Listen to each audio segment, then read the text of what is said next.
that floor, happily. Now essential, ladies and gentlemen, these wooden logs that we rammed in, they had to be rammed in that deep that the entire log is submerged. The entire beam needs to be under water. Then on top, we built the foundation floor, which is also the basement floor. Here we have a house tilted to the side, the one at the corner. Just have a look at the doorpost or the windows.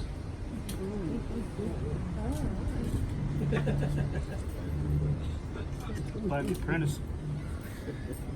Now, as long as the wood is submerged, it can last as long as concrete. It really can.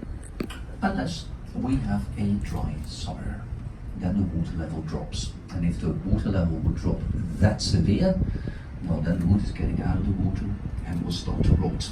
And then that happens to your building. That wooden log is no longer carrying that particular part of the structure. Your house will start to sink. 3 ways to solve the problem if that would be your property. First one is really simple. Sorry. Second one is also simple, take it down.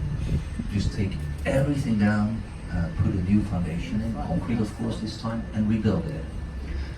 The thing is, you need to rebuild it exactly the way it looked like. Because the part of Amsterdam that we are now going through is on the UNESCO World Heritage List. So we are not allowed to change its character. And it goes that far, if you're the owner of one of these houses, you're not even allowed to change the color of your window frame.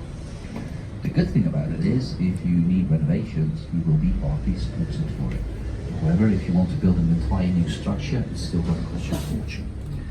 So we choose for the third solution, because that is the cheapest, and we are Dutch, so we go for that one. It's really simple. We go to the foundation floor, and we go to the exact spot where the wood is wrought.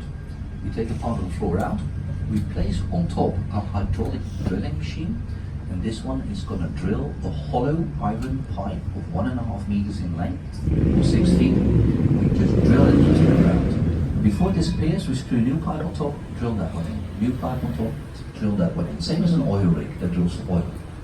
Until you hit solid ground, then you fill it with concrete, you let the concrete harden, splash your foundation on top, of course, close the floor, and that's it. It means your house will stay tilting, but it won't tilt any further.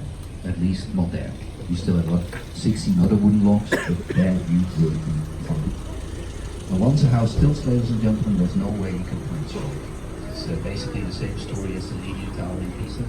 Touch it, no tower. Same goes for these houses. Alright, have a look on the left. This red brick stone building over there. That used to belong to the wealthiest person in the city in the 15th century. He was a beer brewer. The 2 wealthiest families in those days, a beer brewer and a baker. In order to survive in the city, you had to drink beer and you had to eat bread. Oh, you could also drink water, but then you died. Water was polluted. Our canals were also a sewer system in the old days. No longer, but in the old days, yes. So we drank beer, 2 liters a day, average, including children. Those were the days. Until in the beginning of the 19th century, tea and coffee became affordable. We already had tea and coffee in the old days, but tea and coffee was for the rich.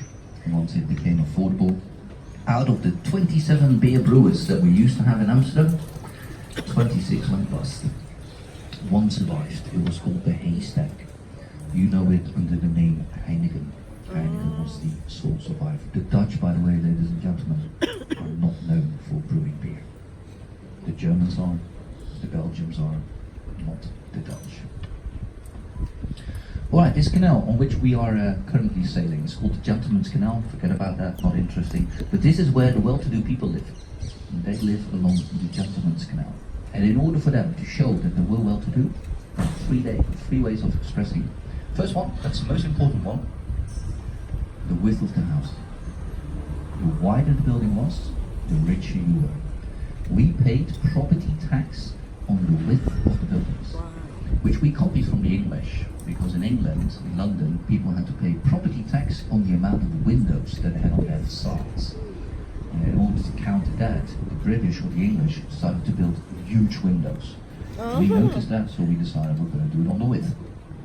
Second way of expressing your wealth are decorations that you can find sometimes on top or at the facades, and very often they use the family crest as a decoration. And thirdly, but not every building has them, those are the little staircases that you can find in front of some of the houses, like we're passing here on the left, for example. The higher that staircase was, the richer you were, just a status symbol. And some of those staircases are high enough that they have these doors underneath. Those doors lead to the basement. That's where the kitchens were, and those were the entrances for the people who lived there. They went up the stairs. They had their dinings on ground level because the kitchens were in the basement. The living rooms were on the first floor, bedrooms on the second floor, and then the third or